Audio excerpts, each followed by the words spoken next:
पाकिस्तान में गुज़श्ता 50 बरस के करीब तकरीबन हर पाकिस्तानी अल्फाज बार बार सुन चुका है कि एक्सपोर्टर्स को सस्ती बिजली, गैस और टैक्स से रिलीफ सिर्फ इसलिए दिया जा रहा है ताकि पैदावार में इजाफा हो, एक्सपोर्ट्स बढ़ें और इस पैदावार को मुसाबकती दामों बेचकर मुल्क का ज़र मुबादला बढ़ाया जा सके। हर साल बजट में अशराफिया से ताल्लुक रखने वाला यह हल्का अपने लिए भारी भरकम राहत हासिल करता है, लेकिन नतीजे के तौर पर हालात इसके बिल्कुल बरक्स हैं।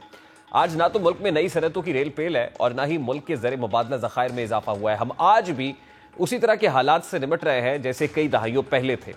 यह सवाल यह कि कोई इन एक्सपोर्टर्स और सरमायादारों से यह पूछेगा कि इन मराहत और टैक्स रिलीफ का क्या हुआ जो आपने मुल्क और को बेहतर बनाने के एवज ली थी और पैदावार को बेहतर बनाने का कहकर ली गई थी, क्या पैदावार बढ़ी है या डॉलर की सूरत में ज़र मुबादला के ज़खायर में आपकी वजह से इजाफा हुआ है? यकीनन ये सवाल कोई नहीं पूछेगा, क्योंकि हर हुकूमत में भी मुबैना तौर पर इन्हीं अशराफिया के नुमाइंदगान शामिल होते हैं जो उनके मफादात पर कोई आँच नहीं आने देते और इस तमाम तर नुकसान की जो आम तौर पर आम आदमी ही इसको भर रहा होता है और उसका भुरकस निकल रहा होता है। अब टैक्स कलेक्शन की जो रिपोर्ट सामने आई है उसके मुताबिक तनख्वाहदार तबके ने टैक्स अदा करने में दौलतमंद एक्सपोर्टर्स को बहुत पीछे छोड़ दिया है। 243% से ज्यादा टैक्सेस जमा कराए गए हैं। रवा माली साल की पहली शशमाही के दौरान तनख्वाहदार तबके ने गुज़श्ता माली साल के इसी दौरानिये के मुकाबले में 38% इजाफे के साथ 158 अरब रुपए का टैक्स दिया है, जो कि एक्सपोर्टर्स की जानिब से जमा कराए गए टैक्स के मुकाबले में 243% जायद है। दूसरी जानिब इस दौरान एक्सपोर्टर्स ने 4.3 हजार अरब रुपए कमाए और इसका महज 1% यानी 46 अरब रुपए बतौर टैक्स जमा कराया, जो कि तनख्वाहदार तबके से 243% कम है।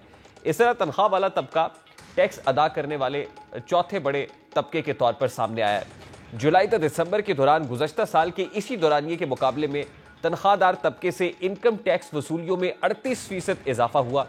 158 का 142% यानी 66 अरब रुपए टैक्स सूबा सिंध में रजिस्टर्ड मुलाजमत पेशा अफराद ने दिया।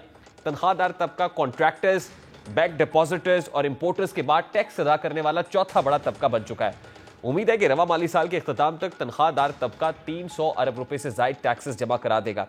158 अरब रुपए में से 42% यानी 66 अरब रुपए सिंध से जमा कराए गए और कराची में रजिस्टर्ड अफराद ने सबसे ज्यादा 57 अरब रुपए जमा कराए हैं, जो कि टोटल टैक्स का 36% बनता है।